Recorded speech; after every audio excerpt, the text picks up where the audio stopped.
اعوذ باللہ من الشیطان الرجیم بسم اللہ الرحمن الرحیم۔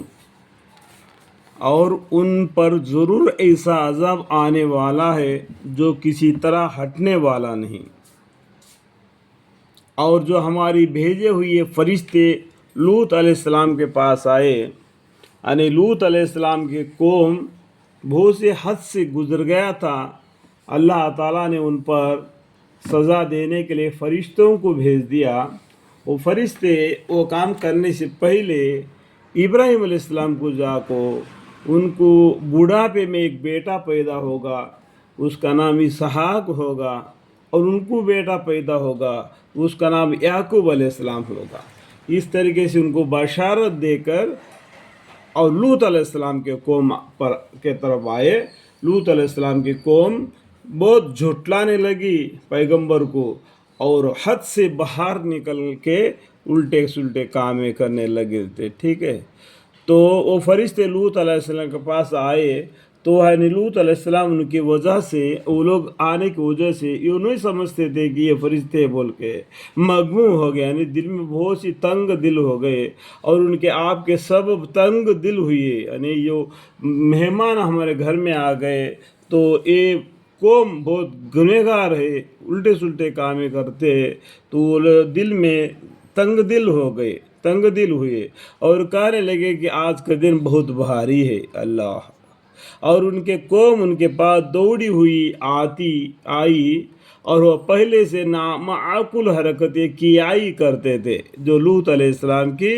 قوم تھا، ٹھیک ہے۔ وہ یعنی لوط علیہ السلام فرمانے لگے، اے میری قوم، یہ میری بہو بیٹیاں ہے۔ دیکھو پیغمبر صلی اللہ علیہ وسلم نے کیا کیا، لوط علیہ السلام نے کیا بولا، تو تمہارے گھر میں تمہارے بیویاں ہے نا، وہ میری بہو بیٹیاں ہے، تمہارے لیے گھروں میں موجود ہے، تمہارے گھروں میں جو موجود ہے عورتیں، تو میرے بہو بیٹیاں ہے، وہ تمہارے لیے اچھی خاصا ہے،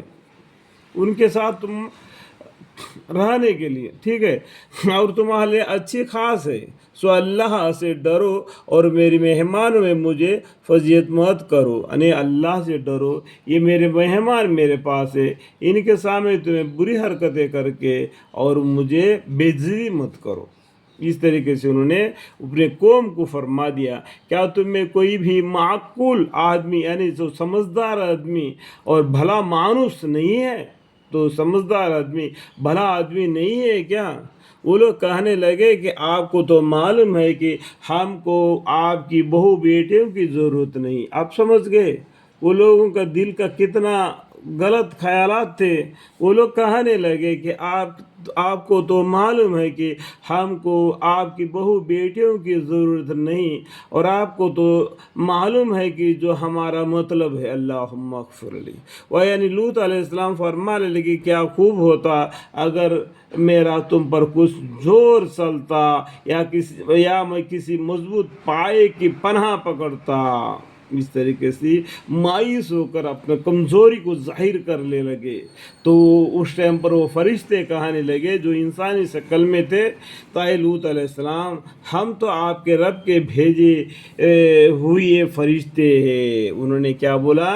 جب لوط علیہ السلام مایوس ہو گئے، اس ٹائم پر ان فرشتوں نے کہا کہ آپ مایوس مت ہوجئے، ہم اللہ کے طرف سے بھیجے ہوئے فرشتے ہیں، آپ تک ہرگز ان کا رسائی نہ ہوگی، ان کا جو تدبیر ہے بالکل کام نہیں چلے گی۔ سو آپ رات کے کسی حصے میں، رات کے ٹائم پر اپنے گھر والوں کو لے کر چلیے، ارے رات کو اپنے گھر والوں کو جو ایمان لائے ان کو لے کر پیچھے مڑ کر بھی مت دیکھنا، اور یہ شہر سے نکل کے چلے جانا، اور تم میں سے کوئی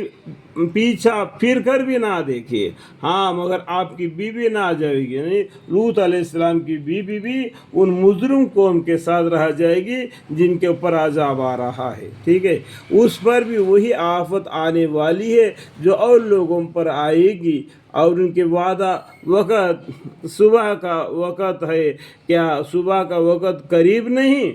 سو جب ہماری حکم آ پہنچا تو ہم نے اس زمین کو الٹا کر اس کا اوپر کا تختہ تو نیچے کر دیا اور نیچے کا اوپر. دیکھو زمین کو جو الٹا کر دیا, نیچے اوپر کا نیچے, نیچے کا اوپر, یعنی ان کے گھروں بھی نیچے کو دب گئے اور اس کے نیچے وہ بھی دب گئے اور نیچے کا زمین اوپر کو آ گیا اور آسمان سے کنکر کے بارش برسنا شروع ہو گیا, یعنی پانی کے جگہ پر پتھریں برسنا شروع ہو گئے. تک تو نیچے کر دیا اور نیچے کا اوپر, اور اس سرزمین پر کنکر کے پتھر جھانو برسانا شروع کیا. جیسا بارش گرتا ہے اس طریقے سے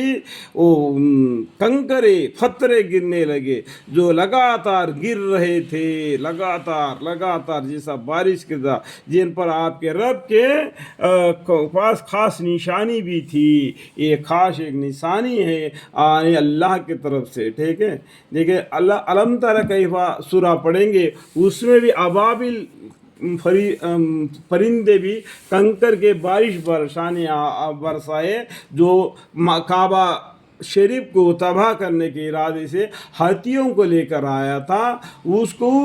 ابابل پرندوں سے اللہ نے کام لے لیا, ان کو پتھروں سے مار کر تباہ کر دیا, جیسا چور چور کر دیا. اللہ کا لاکھ لاکھ شکر ہے, اللہ اپنے دین کو کمال تک پہنچا رکھا, مانے گا نہیں چاہے کافر کچھ بھی کرے. اللہ تعالی ہمیں اور آپ کو سمجھنے کی توفیق عطا فرمائے.